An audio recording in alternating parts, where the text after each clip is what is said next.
Is the Florida real estate market in trouble? Well, that's what we're going to be going ahead and looking at today.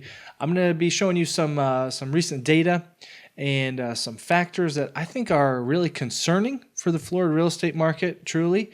And I'm going to compare them to some other states, and we're going to talk about what that might mean. Okay, so without further ado, right, let's just get right into it. Okay, I wanted to make this video because I was looking at some of these statistics the other day, and honestly, it's kind of blowing my mind, right? So, big one, year-over-year change, average home price, and this is using Zillow's data. So, they have a powerful algorithm that can kind of, they have like a Zillow price index essentially that tracks the price of houses. So that's down 5% year over year for the state of Florida, and homeowners, sellers. That's not great. Okay, typically we want to see, obviously we want to see some gain year over year, but even zero, would be better than nothing. But yeah, down 5%. Okay, 5% year over year. That is awful. And the big thing is, over the past year, and the average home goes pending in 56 days. All right, so when you put the house on the market, it's going to take an average of 56 days for it to go pending. All right, so we're going to get into some of the big pieces here. There's a graph here that shows the price index and how it kind of peaked a couple of years ago. It looks like 2024, mid 2024, and it's kind of been on a downtrend since then. Not looking good. But one of the big things, this is the biggest, huge red flag for me when I was looking at all this data, is this number right here. Okay, the 200,000 homes for sale as of August 31, 2025. 200,000 homes.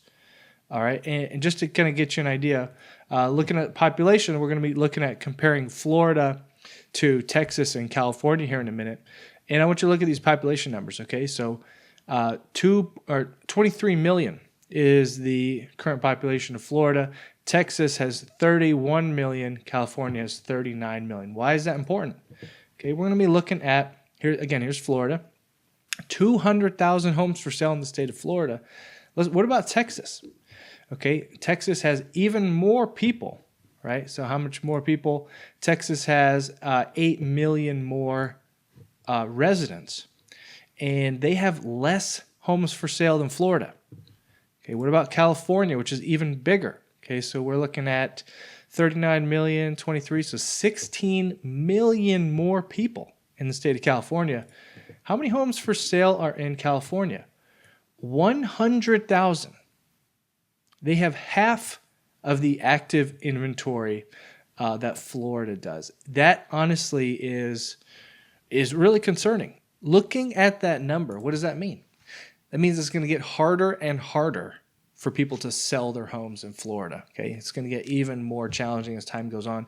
And honestly, it's been terrible. It's been really challenging for the last couple of years in general. But lately, I honestly think it's just going to be continuing to get even worse over time. How did we get here? You're probably asking, to this point where there's so many homes for sale, 200,000 homes for sale.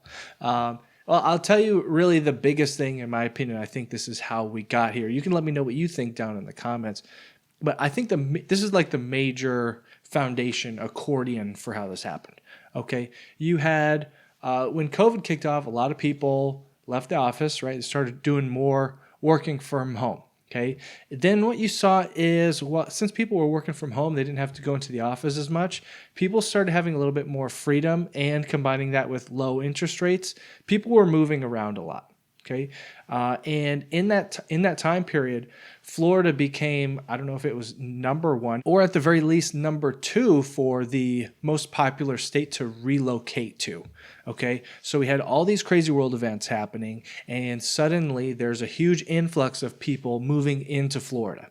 Okay. So we have super increased demand of people moving into Florida, and availability, right? Ease, more home buyers than ever because of the low interest rate. To match that demand and influx of all these new buyers into the market, you have all these builders building houses like crazy. Okay, so Florida was either number one or number two. Again, I don't remember, but it was right in the top for most new homes built. Okay, so you have all these builders building crazy amounts of home, crazy inventory. And then, so you have all these people coming in and you have all these builders building new houses. Suddenly, what happened? Interest rates, boom, shot way back up. Okay, so this kind of turned off the ability for these people to buy. Even though the demand was still there, it was harder to sell and harder to buy, right? So it kicked out a lot of buyers out of the market because they were priced out. They weren't available to apply and qualify for those loans anymore. And then same thing on the selling side. People can't sell their homes anymore because it's harder to compete with other homes. And you have all these builders offering, lower interest rates. Okay, so it was this huge accordion effect of increased demand like crazy, and then super increase the supply, and then suddenly turn off the ability to buy at the end. And that's what skyrocketed the amount of homes available for sale in Florida, and this has just caused absolute devastation for just your regular people who are trying to sell their house and move in Florida. It's become an extreme challenge. Then, of course, you're asking, what do we do right now that we're in this situation? How do we handle it? Well, if it were me, and it is me because I'm holding as well, I would not sell, right? So you can sell and take a pretty big loss right now or hold, right? Real estate is the long game. We all knew that getting into it, okay? So just continue to hold. The only problem is that right now rent prices are also kind of taking a dip because supply is so massive on the rental side as well. My rental property, the rent I could pull in for that has also dipped way down over the last 2 years. So it's even getting harder to rent out your houses. But if you can afford to hold and rent it out and maybe go in the red a little bit every month, it's still not completely in the red because maybe month over month you're in the red, but they're still paying down principal. You might be in the red after you calculate the home value loss over the last year, but what else can you do, right? We just got to hold and ride it out. Okay, anyways, I hope you enjoyed that video on this update for the Florida real estate market, and I'm going to be putting out some more soon. So hope you enjoyed this one. I'll see you in the next video. Have a great day.